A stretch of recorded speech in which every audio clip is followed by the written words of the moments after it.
Hello. Howdy, howdy. It's Sunday. Yep. It's Invisible Sunday. It's just not our Invisible Sunday. Nope, it is Manapot Studios Invisible Sunday. However, today we have something new and interesting to bring to you called Starforged. So, Starforged is a game based on another game. By the same person. By the same person.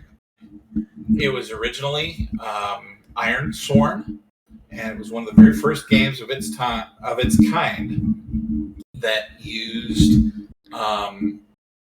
Oracle and Powered by the Apocalypse style moves to create a game that you could play both with a game master of some sort or solo or as a co-op.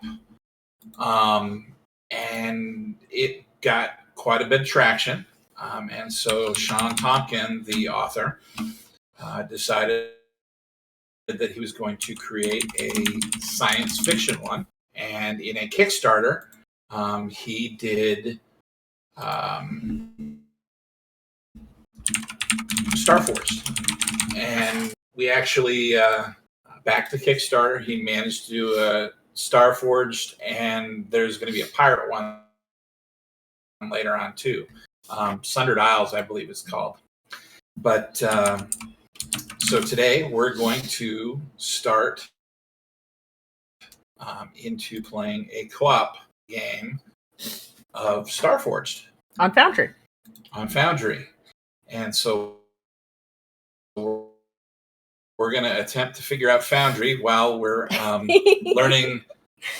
I like that word. We're going to Starforged. And we might no guarantees. We're going to and it's going to and you get to go along with us. That's right. It's going to explode in the most spectacular fashion. Dude, no. This computer cannot explode. I need it. Okay, not the computer. Our attempt. Okay, that's okay. As long as I'm not cleaning up the mess. All right, so let's get started. We've already created the world.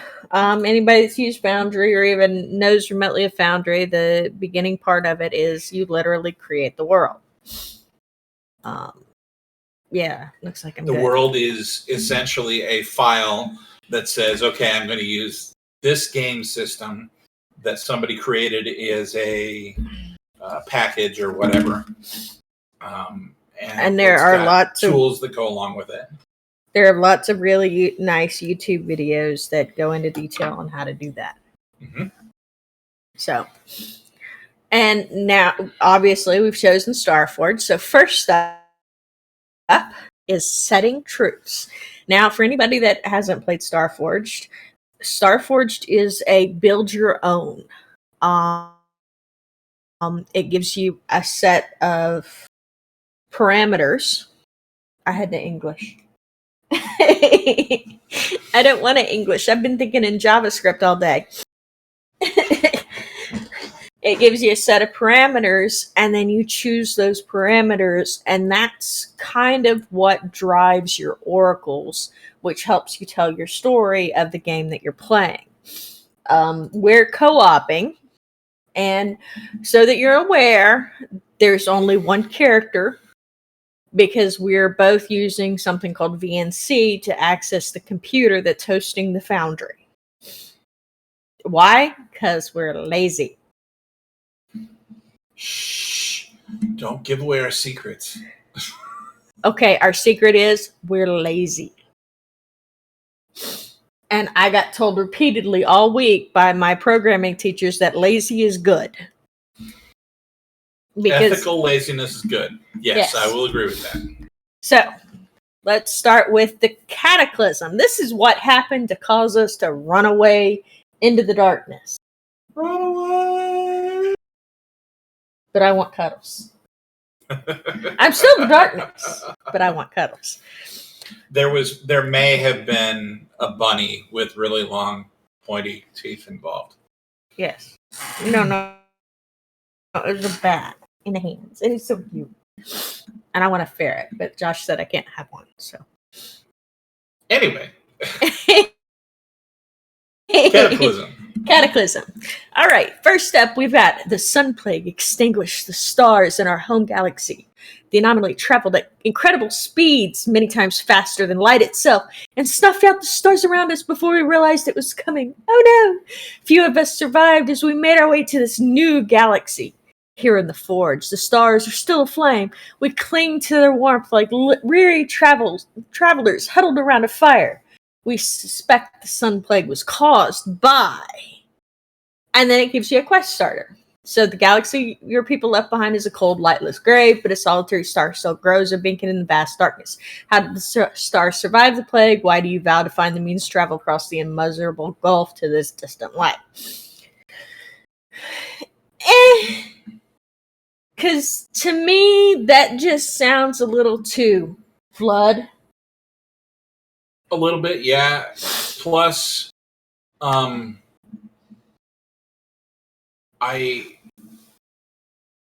really looking forward to a bit more of a tighter game. Yes. Going from the Forge all the way back to wherever the heck. Into the Black. Well, yeah, but what I'm saying we're is back in black.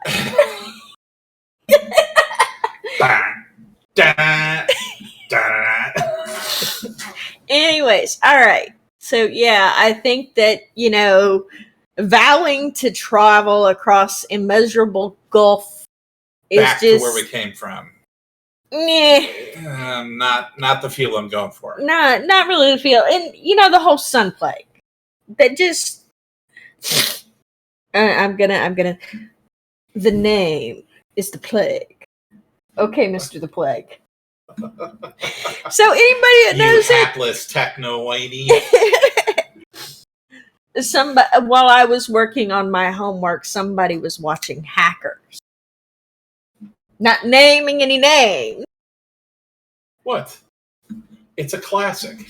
I'm sitting there trying to desperately code in JavaScript, and he puts on Hackers. It's a freaking classic. Get over yourself. No. That's a little hard. I'll get over you. All right. Next up. Do you want to read it or you want me to? Sure, I'll read it. I don't care. Interdimensional entities invaded our reality. Let's say that 3 times fast. No fooling. Without warning. Without pause. Without neon signs. These implacable and enigmatic beings ravaged, completely laying waste our homeworld. We could not stand against them. We could not crawl against them. We could not army crawl against them. With the last of our defenses destroyed, our hope gone, we cast our fate to the Forge. Here, we can hide. We can survive. Here, we will never give up. Here, we will never surrender. Or something. Or something. These entities took the form of... And then you decide what they look like. Here in the Forge, a rogue faction holds an artifact of these interdimensional being entities. What is the nature of this relic? What power or dark fate does this faction intend to unleash? Nah. I don't want to come up with aliens. Okay. I'm good with that. Aliens. Oh snap. Which leaves. We escaped the ravages of a catastrophic war. It fits humanity pretty damn good. Over millennia, we consumed resources and shattered lives as we fueled the engines of industry and expansion and war. In the end, a powerful foe took advantage of our rivalries in a violent bid for power. Fleeing the devastation, we assembled our fleets and traveled to the Forge, a new home, a fresh start. In this final war, we were set upon by... that makes me think of a writing prompt. That one. Let me go find it. Anyway, quest starter. A delegation of your dreaded foe arrives in the Forge. They claim to represent a rebel force, nay, a rebel alliance seeking sanctuary. In return, they offer vital information on the location and the hidden exhaust port of a death. No. What news do they carry? We are not having any whiny little bitches running around in our thing. You can take that Skywalker clan and shove it up your ass. Anyway, as I was saying, the writing prompt that it made me think of. The galaxy is a dark and lonely place. First strike diplomacy reigns out of fear. Few species survive even 300 years after developing interstellar travel. When humans entered the galaxy, we were the first species confident and warned to ask someone, "Are you sure you want to do this?" All right, so we're going to pick We Escaped the Ravages of a Catastrophic War. Well, we can pick We Escaped, or we can roll a die. We Escaped. Yeah. All right. We were set upon by. All right, so as you see, something changed when I clicked We Escaped. So now you've got artificial intelligence, and no, that has been done so to death. Like, way to death. iRobot. Yeah. Like, religious zealots. Okay, can somebody say hello? Genetically engineered soldiers. Okay, Khan. Self-replicating nanomachines. Skynet. No. Cylons. Battlestar Galactica. There you go. A tyrannical faction or leader. Aliens. Oh, snap. What do you think? 1, 2, 3, 4, or 5? Or roll a dice and one gets re-rolled. That'll be fun. Let's do that. Yeah, let's do that. All right. Or we could do it. We could do it in Foundry. But shiny math rocks. People can see it. Go click clack. All right. We're going to roll. And hopefully not fuck anything up. /R space 1d6. I hope that works. 2. Religious zealots. No, I don't care. I'm re-rolling that because no. 3. Okay, I can handle genetically engineered soldiers because sometimes those genetically engineered soldiers are hot. Yes, hot. Look, Master Chief is hot. All right. And you can't say he's not a genetically engineered soldier because he damn sure is.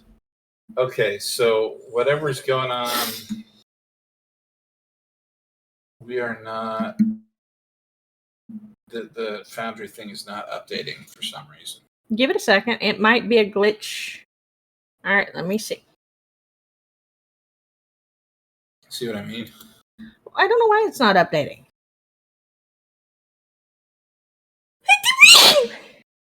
Bless you.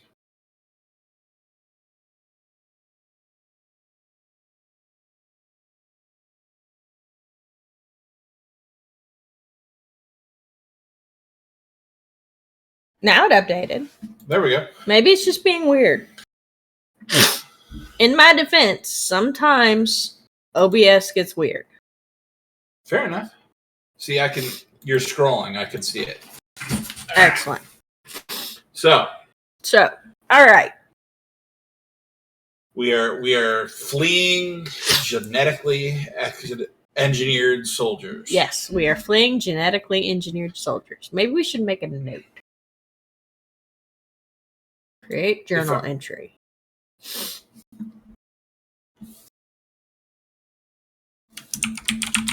All right, here's what we're going to do. We're going to create notes in case it doesn't auto do it. It doesn't auto do it. So we have escaped the ravages of a catastrophic war over millennia. You should be able to just copy and paste that. It's not letting me. Oh.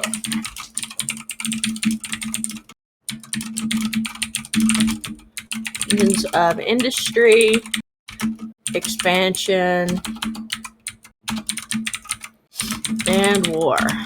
In the end, a powerful foe took advantage of our rivalries in a violent bid for power, because it's always got to be violent.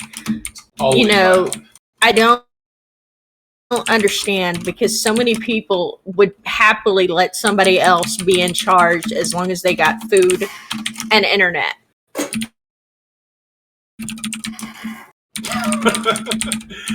I mean, you're not wrong. Oh, and the chance to have fun on the occasion. By genetically engineered soldiers. Just as a heads up, the reason why I'm typing this up is more for you guys than for me, for the simple fact that I do have Starforged in a PDF, and hopefully soon I'll be getting my paper copy, and I'm very excited. It's printing, so yay. I want the shiny thing. Yes, I know. And more dice. All right, Exodus. Why do they call it the Exodus Fleet? Why couldn't they have given it a sexier name? Exodus. Take it up with Sean. I will. You do that. Because I'm cute. You could start a Twitter flame war or go on his Discord. I don't want to start a Twitter flame or go on his Discord. I just want to know why he called it Exodus. I don't do Twitter flame wars. I'm above that. All right. Mostly because Sean, people are whiny. If you see this at some point, please put my wife's insecurities to bed and let her know why you use Exodus Fleet instead of something cool like Stitch's Fanboys. I'm going to put this out there. I bet you he's a World of Warcraft fan. You know why? Why? Because the Draenei, and he's Alliance. He's gotta be. Because the Draenei escaped their homeworld on a ship called the Exodus. I see. Okay. Anyway. And Sean, if you do ever see this, I'm mostly just, teasing. Unless you are Alliance, and then we are going to have words, because Horde is the bomb diggity. Just saying. And mostly I just like pulling shit up. Goblins, what can I say? Alright. When Exodus Fleet set off on a ponderous journey, not a normal journey, a ponderous journey, to a new home outside our galaxy, they marked the Forge as their destination. Countless generations lived out their lives aboard those titanic ships during the millennia-long passage. The refugees built a rich legacy of culture and tradition during the Exodus. Some even maintained in the ship. Some even remained in the ships after their arrival in the Forge, unwilling or unable to leave their familiar confines. Those vessels, the Iron Homes, still sail the depths of this galaxy. I get that, right? So think about it. If you lived your entire life on a ship and that's all you knew, what are the chances of you having agoraphobia? It'd be huge. You bet. Or even more importantly, what if it's something like Wally? Also true. So, okay. So yes, when I can't think of a name of something, I snap my fingers because it helps trigger my mind to start thinking. So Your dreams are plagued by visions of a lost and crippled Exodus ship. What do you see? Why does it call to you? A ragtag fleet of ships led by the propelled at tremendous by experimental FTL drives, carried our ancestors to, but the technology that powered the ships is said to be the source of the sundering, a fracturing of reality that plagues us here today. The experimental drives used by the Exodus fleet are forbidden, but damage is done. The sundering spreads across our reality like cracks on the surface of an icy pond. Those fissures unleashed even more perilous realities upon our own. We flee one cataclysm only to inadvertently create another. Quest starter. A malfunctioning drive sent one of the refugee ships through space and time. Centuries later, they have finally arrived. For them, only weeks have passed. Why are these people mistrusted? Do you aid or oppose them? And did they bring home an alien demonic entity that takes over their ship? How about no? In the form of Sam Neill. No. All right, so I kind of like the idea of forbidden experimental drives. I'm not too sure about the whole sundering because, to be honest, the whole Fisher idea, releasing more perilous realities upon our own, that feels very strange. Mm-hmm. So, I think that'd be probably a bit much for what we're wanting to do. Yes. Yeah. All right. Number 3. Mysterious alien gates provided instantaneous one-way passage to the Forge. In the midst of the cataclysm, our ancestors found a strange metal pillar on our homeworld's moon. A map on the surface of this alien relic detailed the deep space locations of the Iron Gates, massive devices that powered artificial wormholes. With no other options, the Exodus ships fled through the gates and emerged here in the Forge. Quest starter. An explorer brings news. They've located an active gate in the depths of the Forge. Why do you swear to travel there? Which power of foe seeks to take control of the gate? Now, I'm going to be honest. As I'm reading these, I could see us doing 1 and 3. Mm-hmm. And the reason why I could see us doing 1 and 3 is because if you have a group of people in power, mm-hmm. getting them to even agree what they're having for lunch is a chore and a half. I mean, you're not wrong. All right. Does it allow for both? No. It's one or the other. Then let's go with the first one. Okay. When it's going to be a little bit more.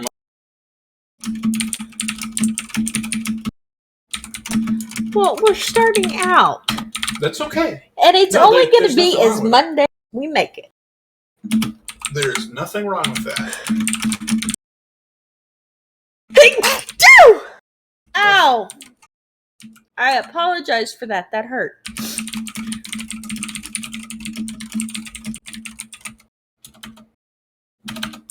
Ooh, no. You know what would be really funny is if they didn't even find the forge that was initially marked, they found a different area. Okay.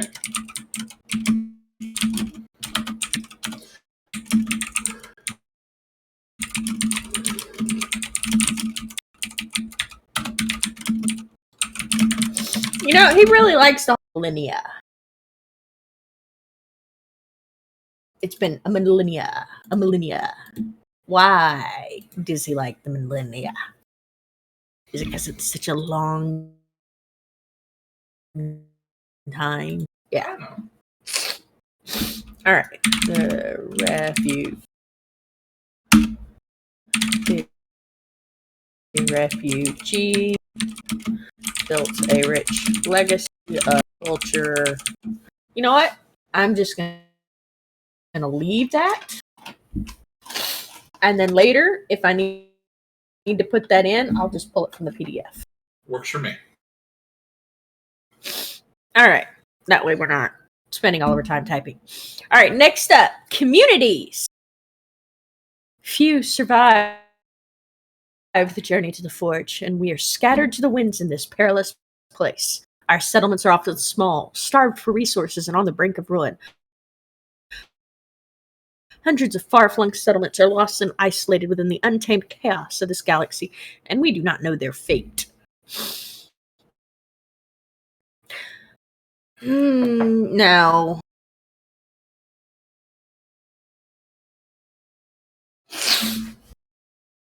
it'd be kind of silly to have this whole millennial-long track, and then everybody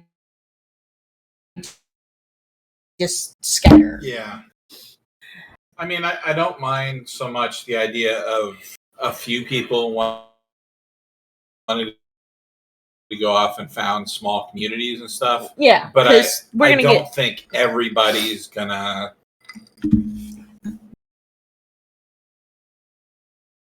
You know, I don't think. Let's be honest. City. People are very much I'm going to know my neighbor. Not very many people are like us who will live in the middle. We're weird. All right. Dangers abound, but there is safety in numbers. Many ships and settlements are united under the banner of one of the founder clans. We have a tentative foothold in this galaxy. Each of the 5 founder clans honor the name and legacy of a leader who guided their people in the chaotic time after the Exodus. This sounds like the freaking inner sphere from Battle. Davion, Steiner, Liao, Marek, and Kurita. Vast reaches of the settled domains are claimed by the clans. Territorial skirmishes are common. Quest starter: a forsaken people, sworn to no clan, live on an orbital station. A recent illness left many sick or dead. Supplies are urgently needed. Why were these people exiled, and why do you swear to give them aid? Which clan stands against you?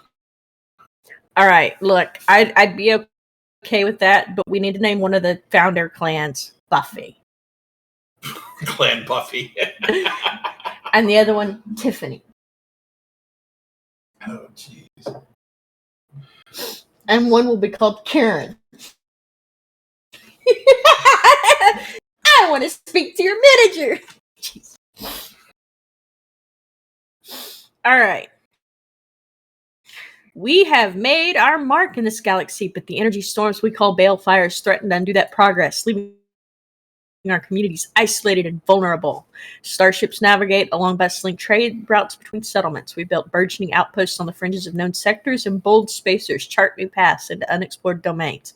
But this hard-earned success is threatened by the chaotic balefires, intense energy anomalies that cut off trade routes and threaten entire planets. A balefire threatens a deep space settlement. Can a rescue fleet be marshaled in time to transport the inhabitants of the station to safety? What foe stands in the way? No. I'm thinking it's going to be the middle one. Yes. We don't have to name them Buffy and Tiffany. I was mostly joking on that. Mostly. I just think that'd be hilarious. I mean, come on, think about it. Think of the names of the people that we.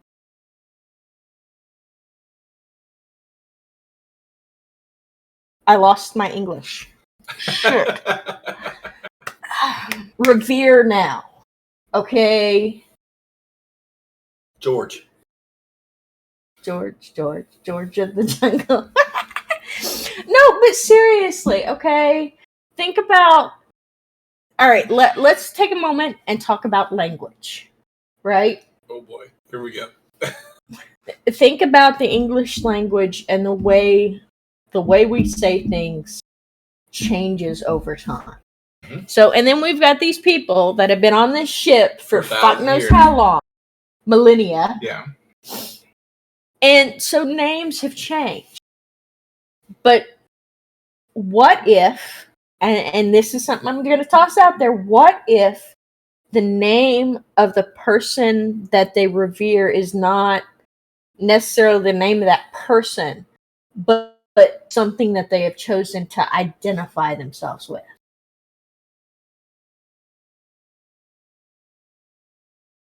For example. Okay. For example, most Christians who follow Jesus Christ, the way you know who they are is by the cross. Cross. Yeah. All right. So what if one of these founder clans or all of these founder clans each have their own little emblem, Clan cross. their clan design, and that's what they worship? Okay.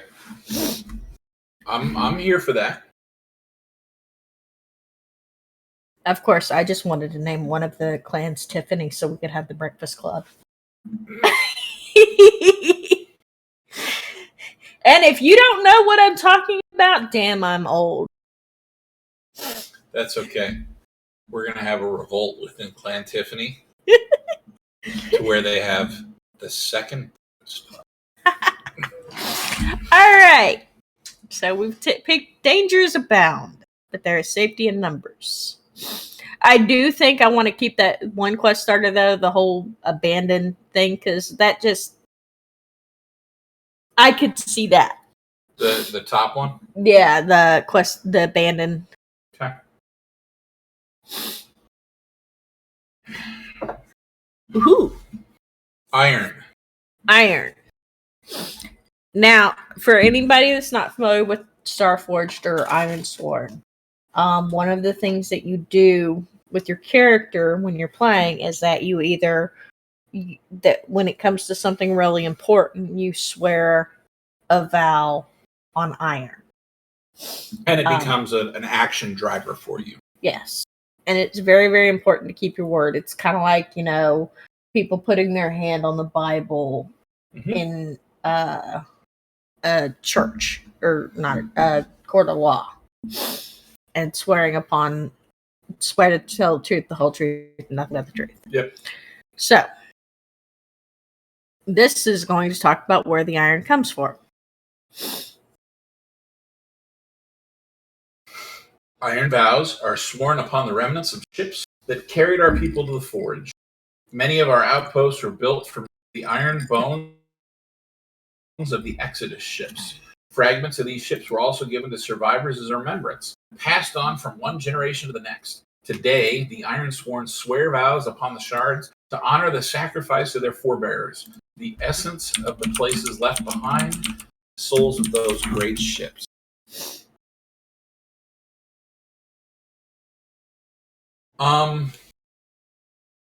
I could, with the way that we've talked about the people on these ships and not wanting to leave, leaving their ships, I could see that one being very much a reality, right? That Yeah. If they did have to leave their ship, that ship would have been sacred in some way, and they would have ended up creating totems or tokens or something. Mm-hmm. I could believe that. Iron vows are sworn upon totems crafted from the enigmatic metal we call black iron. Black iron was first forged by a long-dead civilization. Some say it is a living metal attuned to the hidden depths of the universe. Remnants of this prized resource are found within ancient sites throughout the forge. It is resistant to damage and corrosion, but can be molded using superheated plasma at specialized facilities. The Iron Sword carry weapons, armors, or tokens crafted from the black iron and swear vows upon it. That could also be cool. Mm, feels very priest, though. Yeah. The Iron Sworn bind their honor to their blades. Aboard a starship where stray gunfire can destroy fragile equipment or pierce holes, the brutal practicality of a sword makes for a useful weapon. A few also favor the silent efficiency of a blade for infiltration or espionage. Most importantly, when the Iron Sworn swear a vow upon a sword, they bind their commitment to the metal. If they forsake a vow, that iron must be abandoned. To be Iron Sworn without a blade is to be disgraced. Yeah. First one? Yeah, let's do the first one because it fits the theme what we're going for. Okay. All right, laws. So yes, if you're wondering, tonight's stream will only be about setting up the troops of the Starforged game that we're playing, which will let us start building the world that we're going to play in. You guys are going to be along for the entire ride. So yeah, very beginning all the way through play. And one of the great things about Ironsworn and Starforged is that it follows the philosophy that prep is play. And so what we're doing right now is not setting up Starforged, we're playing Starforged. Yep. So. All right. Laws. Much of the settled domains are a lawless frontier. Criminal factions and corrupt leaders often hold sway. Powers rise and fall in the Forge. Any authority is fleeting. In the end, we must fend for ourselves. A few communities are bastions of successful autonomy, but many are corrupted or preyed upon by the petty despots, criminals, and raiders. I don't know. I think I like the next one better. If I want a lawless frontier, I'll go play like fantasy. Yeah. Laws and governance vary across settled domains. Bounty hunters are given wide latitude to pursue their contracts. Their authority is almost universally recognized and supersedes local laws. Through tradition and influence, bounty hunter guilds are given free rein to track and capture fugitives in most settled places. Only the foolish stand between the determined bounty hunter and their target. Okay, next one. Our communities are bound under the terms of the covenant, a charter covenant. A charter established after the Exodus. The organization called the Keepers is sworn to uphold those laws. Most settlements are still governed under the covenant and yield to the authority of the Keepers, but a few view the covenant as a dogmatic, impractical, and unjust relic of our past. In those places, the Keepers find no welcome.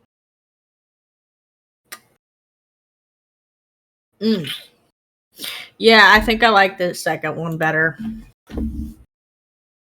as well. It's almost like halfway in, right? Yep.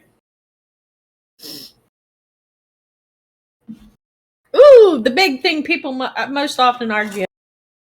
Religion. Our gods failed us. We left them behind. The Exodus was a tipping point. The gods offered no help to the billions who died in the cataclysm, and spirituality has little meaning in the Forge. Most now see religion as a useless relic of our past, but the search for meaning continues, and many are all too willing to follow a charismatic leader who claims to offer a better way. Yeah. Okay. Our faith is as diverse as our people. Many have no religion or offer an occasional prayer out of habit. Others pay homage to the gods of our forebears as a way of connecting to their roots. Some idealize the natural order of the universe and see the divine in the gravitational dance stars are the complex mechanism of the planetary ecosystem. And many now worship the primordials, gods of a fallen people who once dwelt within the Forge. I kind of like that one. That one's fun. Especially the whole primordial. Yeah. That Titans idea.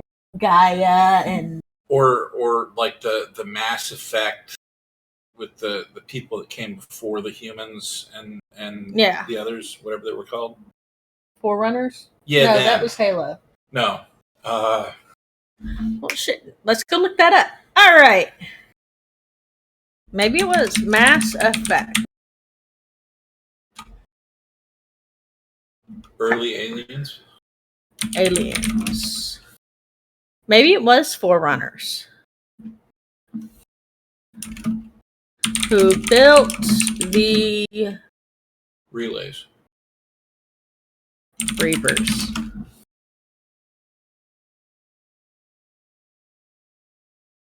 Okay. Citadel. Prothean. Protheans. Yeah, Forerunners was Halo. Prothean is Mass Effect. So, I mean, it reminds me kind of the Protheans, right? Because in some of those quests, you wander around and there's like old Prothean ruins and stuff like that. Yep. I could see this. The 3 dominant religious orders. The Triumvirate. Battle for influence and power within the Forge. Yeah, no, I'm not even going to keep reading because anything that's doing the whole battle for influence and power, no, that's not actually gods. That's humans speaking for the gods. And I like that our faith is as diverse as our people, because if we look at, Earth and how many faiths there are. Yeah. All right. Magic. Magic does not exist. Some look to superstition and age-old traditions for comfort in this unforgiving galaxy. But that is foolishness. What some call magic is simply a product of technologies or natural forces we aren't yet equipped to understand.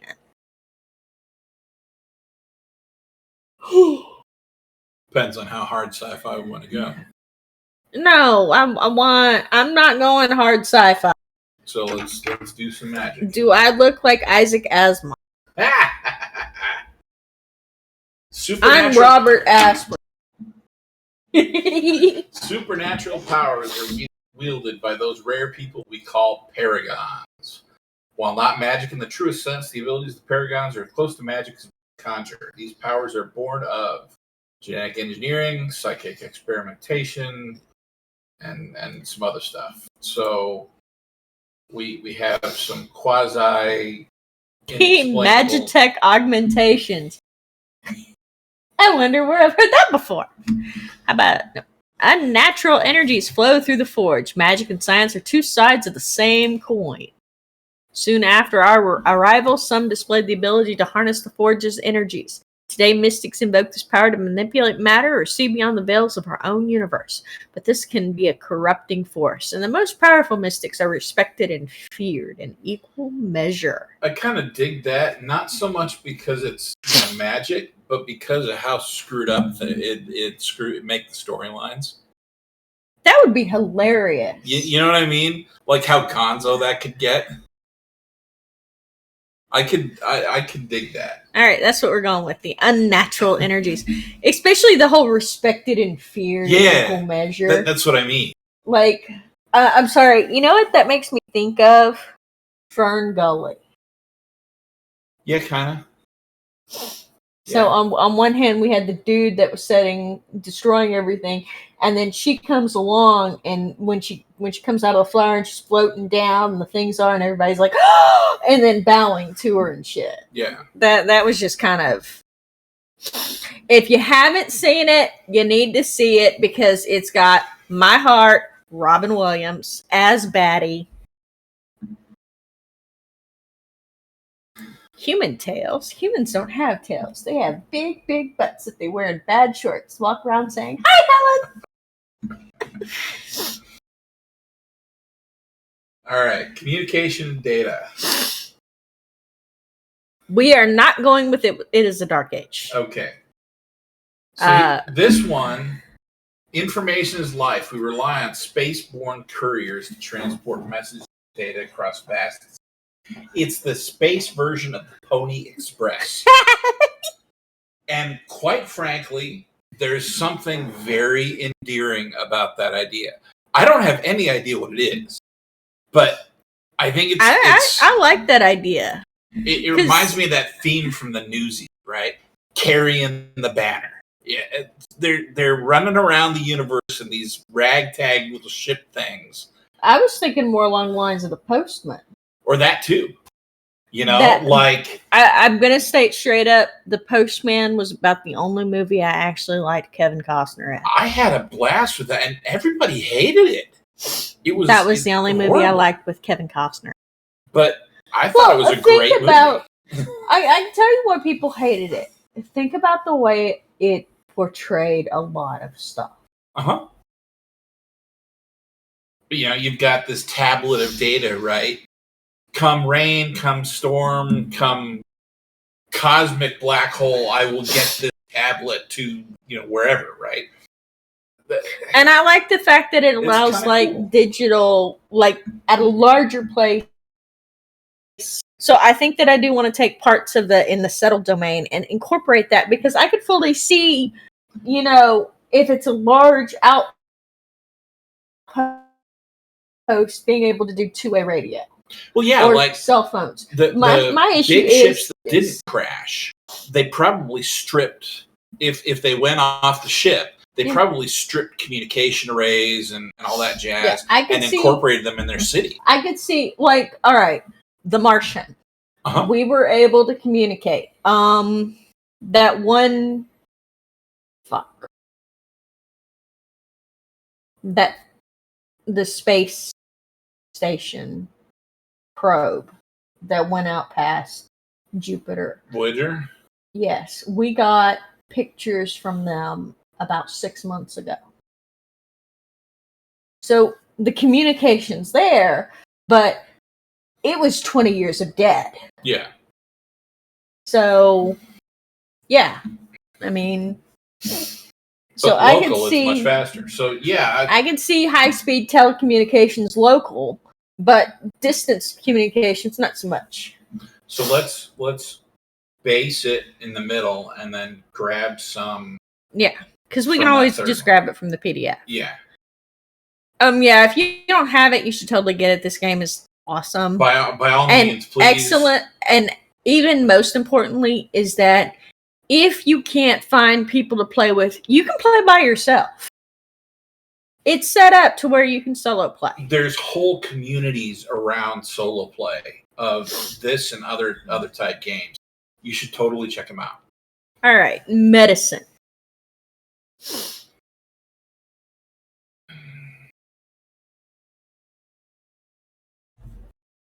I don't want to make it a dearth of medicine. Yeah, I'm not digging. I don't think that we've got, freaking hollow docs and crap. No, but I do kind of like that last one. All right, so let's go back to our reading like we were doing. Our advanced medical technologies and expertise was lost during the Exodus. Healers are rare and ill-equipped. Untold numbers have succumbed to sickness, energy, and disease. Those who survive often bear the scars of a hard and dangerous life in the forge. I'm going to say no. Yeah. And the reason why I'm going to say no is that you can't have all these other technologies and then try to say, oh, well, you lost medical. It's not going to fly. Either you've got them all or you've got none. All right. Next one. To help offset a scarcity of medical supplies and knowledge, the resourceful technicians we call riggers create basic organ and limb replacements. I could buy that. See, that's the thing. It's not that we don't have the medical knowledge. It's that supplies are scarce. I could buy that. Now, I could buy, especially if we're talking about planet, because what was available on our home planet or on the Exodus is not necessarily what's going to be available on the planet. 1,000 years later. Yes. Yeah. All right. So, yes. For most, advanced medical care is out of reach. Yeah. The last one, orders of sworn healers preserve our medical knowledge and train new generations of caregivers. Life-saving advanced care is available within larger communities throughout the settled sectors of the Forge. Even remote communities are often served by a novice healer or can request help from the Healers Guild in an emergency. I could also buy that. I'll be honest. And the reason why guild. That's part of it. So the reason why I could totally buy that is because that's how we did it when we settled the West. We had doctors and novice doctors going. True. I could, yeah. I don't want to say that life-saving advanced care is available with. So we ignore that part. But in some communities, sure, and they'd have to be in the settled sectors of the Forge. Well, all right. Let's think about it. Let's think about Earth. Mm-hmm. Advanced care. What countries have advanced care? Europe. Yeah. America, Canada, parts of Mexico. How many countries don't have that opportunity? Quite a few. A lot.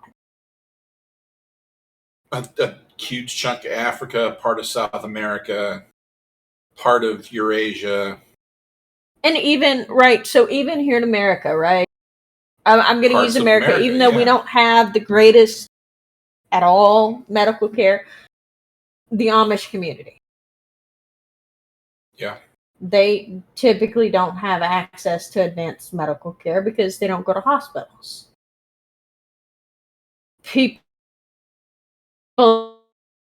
that live in bumfuck Alaska. Yeah. And yes, I know people who live in bumfuck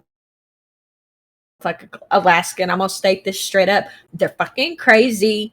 Just gonna drop that out there. They're crazy because I'm sorry. When I'm that old, my ass is gonna be living in a city with central heating, central AC, and food delivery. Not this. Oh, I went and hunted 2 12-point bucks at 600 pounds each to load in my freezer for this winter. Nah. Yeah. My. So yeah, it'll probably be the third one, maybe with some help from the second. Yeah. All right. AI. Artificial intelligence.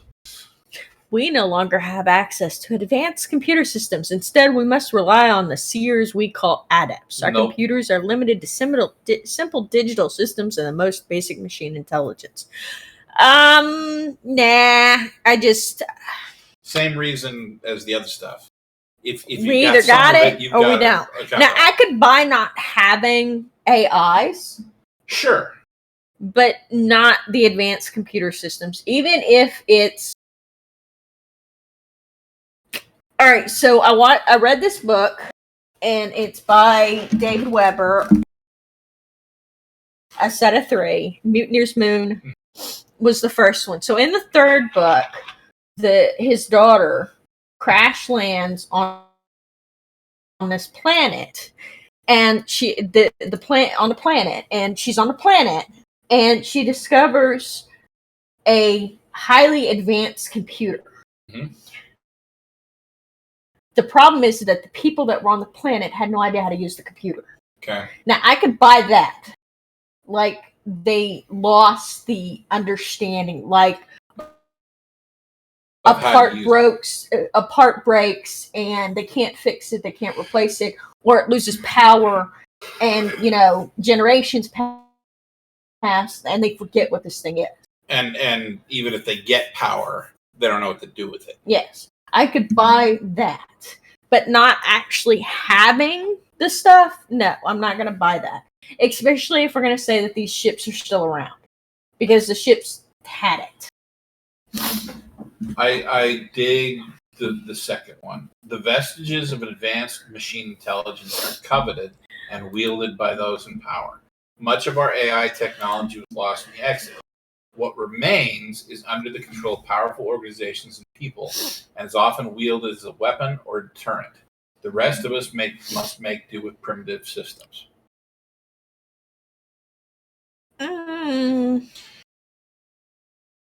for varying degrees of primitive. Yeah. Artificial consciousness emerged in the time before the Exodus, and sentient machines live with us here in the Forge. Our ships, digital assistance bots, and other systems often house advanced AI. For a lone traveler, machine intelligence can provide companionship and aid within the perilous depths of the Forge. I could buy that too. I mean, well, that'd we've already got. That'd offer an option like that one AI that we wrote about with the band. Yes, that one. Yeah, I could see that. I could see one, or two, or three being the best. Since we're trying to make this story, let's go ahead and give it. All right. And the reason why I'm pointing out that we've already got it now, their names are Siri. Yeah, Alexa. What's that one on Android?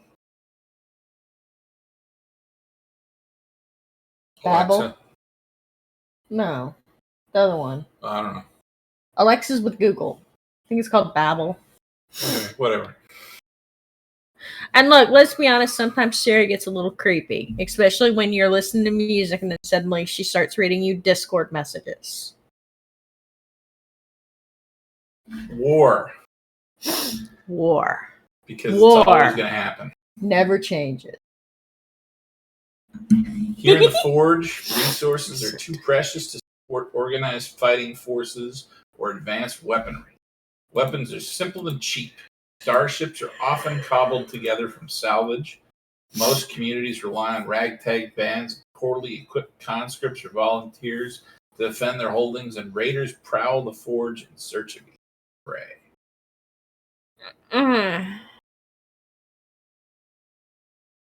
No. Let's keep going. I mean, I could buy the weapons simple and cheap, but not the starships are cobbled together from salvage. I mean, we're not writing aliens giving a human 2 screwdrivers. And if you're curious as to what I'm talking about, go check out Pinterest and Aliens and Humans. Those stories, the little clip stories that you can find, are hilarious. All right. Professional soldiers defend or expand the holdings of those who are able to pay. The rest of us are on our own. Mercenary guilds wield power in the Forge. Some are scrappy outfits of no more than a dozen soldiers. Others are sector-spanning enterprises deploying legions of skilled fighting forces and fleets of powerful starships.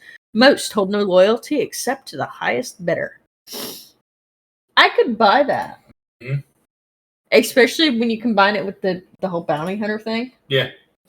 All right. War never ends. Talented weaponsmiths and shipwrights craft deadly high-tech tools of destruction. Dominant factions wield mighty fleets of battle-hardened troops. Those in power have access to weapons of horrific destructive methods or potential. Battle mechs. Skirmishes and wars flare across settled domains, and most are pawns or casualties in the destructive campaigns. I'm not gonna buy that one. Here's why. It's been a millennia. Yep. Sure, I'll buy that. But they fled fighting. Yeah, I don't disagree. I don't buy them settling in the Forge and immediately taking up fighting again. I don't disagree.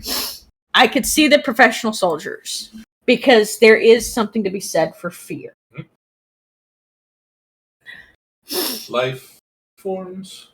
Oh, you little bitty life forms. Where are you?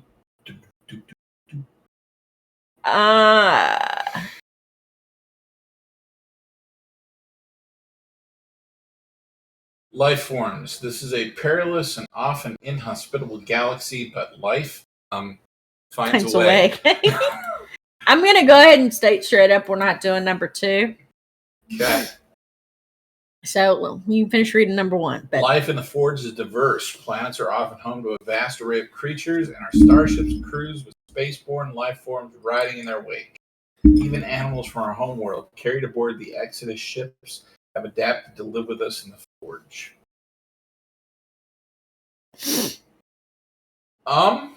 I I would be okay with that one. I can deal with that. Except for the whole quest starter thing, I'd prefer not to because that just feels. I think. So if we're skipping, can the you second say pitch one, black? Well, okay. Read the second no, one. I got you.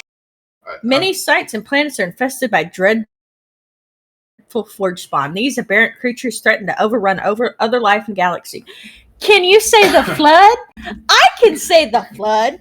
Nah, I don't I'm disagree. good.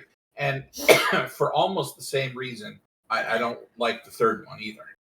Life in the Forge was seeded and engineered by the Essentia, ancient entities who enact their inscrutable will in this galaxy. We've already got the Proteans, or whatever the heck they call them, in the other. I don't think they were actually named. Yeah, they did. Where was that? Religion? I think so. No. Primordials. Yeah, Primordials was the them. faith. So we could say that the Essentia are people who worship the Primordials. We could, but I don't want to. I don't want to. I'm okay with the mathematician's answer. Life finds a way. Life finds a way. The chaos. Excuse me. Yes, he was chaos. All right, we're going to go with life finds a way because Jeff Goldblum said so. Well, yes, Jeff Goldblum because he's hot. Let's go fast. So anybody say? Let's go faster. Let's go faster. Go. 2 movies. I don't know how he managed to get away with doing that in 2 movies. I don't know, but it was fantastic. All right, precursors.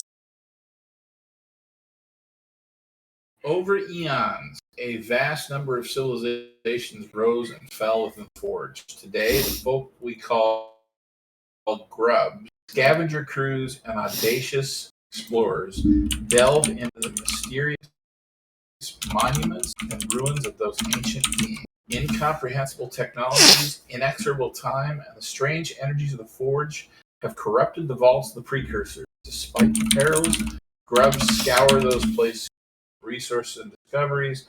Some secrets are better left buried. Many have been lost to the forsaken depths of those vaults.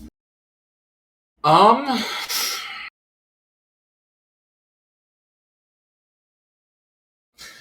don't know. And the reason I don't know, it has to do with the strange energies of the Forge. Like, if we're going to use that and say, all right, we're going to throw up magic as a thing, I could almost see. I kind of like the remnant. This, the remnants. The biomechanical life forms we call the remnants, engineered by civilizations as weapon in a cataclysmic war, survived the death of their creators.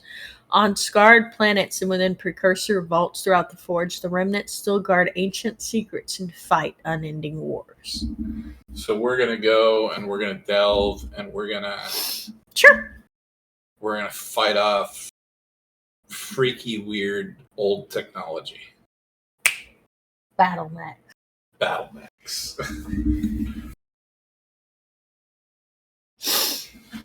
Next up. Sure. Horrors. Put enough alcohol in the space cooler and they'll tell you stories of ghost ships crewed by the vengeful undead. It's nonsense. Within the Forge, space and time are as mutable and unstable as a flooding river. When reality can't be trusted, we are bound to encounter unsettling phenomena. That is proven fact. Most insist that horrors aren't real. Spacers know the truth. And it's think about the reavers. Firefly. Yes. Right? The reavers. You stare into the black of space and people go all, sure. If you're alone out there for long enough. Yep. Most insist that horrors aren't real. Spacers know the Yep. When you travel the depths of the forge, be wary. Some say we are cursed by those who did not survive the cataclysm, and the veil between life and death is forever weakened. Supernatural occurrences and entities are especially common near a white dwarf star. Why a white dwarf star? These stellar objects, which space are called ghost lights, are the decaying remnants of a dead star. That would explain why. Well, because if it was a red dwarf star, you'd be seeing like remnants of British comedy. Are you being served? The strange energies of the forge give unnatural life to the dead. The Soul Binders are an organization sworn to confront these horrifying entities. The woken dead are a plague within the forge. Some of these beings are benevolent or seek absolution, but most are hollowed and corrupted by death. They are driven by hate and a hunger for the warmth of life that is forever lost to them. Soul Binders are dedicated to putting them to rest, whatever the cost. So this is like Starforged Nazi Zombie Edition. No, we're not having Nazi zombies. We're not having any Nazi bullshit. I get that. It like the level on Call of Duty. You know yeah. what I mean? Zombies. The zombie levels. That you make whatever Call of Duty you want. It's got to have a zombie level because it's Call of Duty. Sure, we've got a zombie option for Starforged. Yep. Do we want zombies? I don't think we do. But I want zombies. Do you really want zombies? There's a zombie on my lawn. All right. So I need to have people with treadmills. Yes. And line the houses with the treadmills. Yes, we'll put. Now I'm gonna put enough alcohol in a spacer. I'm picking that. Put enough alcohol in a spacer, and they'll tell you stories of ghost ships crewed by vengeful undead. It's nonsense. I'm gonna leave that. I'm down with that. So this is going to be a quote-unquote horrorless story. There we go. Oh, it did save. Excellent. So I can delete that. Wonderful. Yay! Setting truce. Haha. I think this is written by Ben. Is that the guy that did? I don't know. Let me check really quick. It looks like we can even edit stuff. So if we wanted to. All right, next up. We're good. Is it? What time is it? Yeah, it's 9:44. Ben. So Ben, thank you so much for all your work in you the man. In doing Foundry Virtual Tabletop. For the new Starforged and the Ironsworn. It's amazing. We love it. So yeah, you did a really good job. Thank you. All right, let's go with creating our actors. So I clicked over onto the little people face and picked create actor. Now, according to the instructions, there's that shared sheet. Yes, is for when we've got 2 players. I'm not quite sure what it does, but this is for our supplies. Awesome. So, like, we start off with +5 supplies, and then when we use supplies, and because those are shared, that makes sense. Okay. And then we each get our own character sheet. And we'll need a starship. Start with a starship. Haha. Assets. Starship. So is our ship going to be battered or cursed? I don't know. We've got to go through character creation before we do that. So I thought we were just doing the truths. Okay. Yeah, then we're just doing the truths tonight. So we've got the stuff made. Yep. Okay. Leaving the stuff made, but that's okay. Well, I'm going to want to put it in. We'll finish setting this up so that we're ready for next week. Yep. But after Invisible Sun next Sunday, because it's our Sunday, we're going to play Invisible Sun. at 3 o'clock.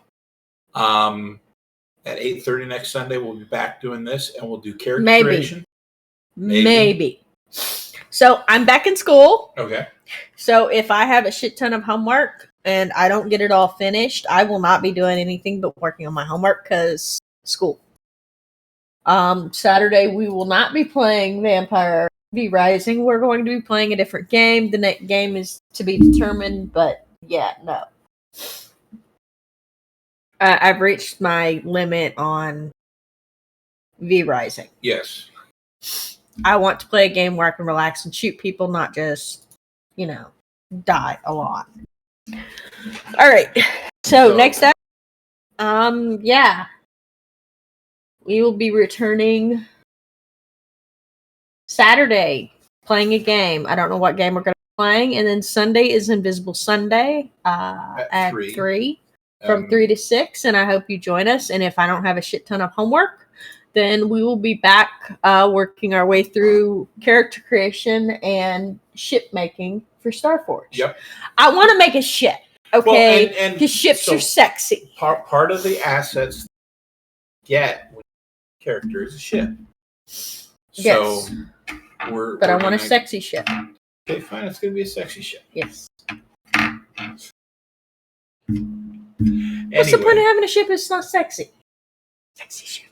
All right. So we're going to do that. We appreciate you joining us. Yep. This is going to be a lot of fun, I think, because, we really enjoy doing collaborative stuff. Plus, it's basically, we're also doing this to put our money where our mouth is. We've talked a lot about cooperative gaming and collaborative gaming and using Oracle systems. Now we're going to actually do it so you can see that we're not just talking about it, we're doing it. So yeah, I hope you join us. I hope we're able to keep going. From our citadel to yours. Happy gaming. Happy gaming.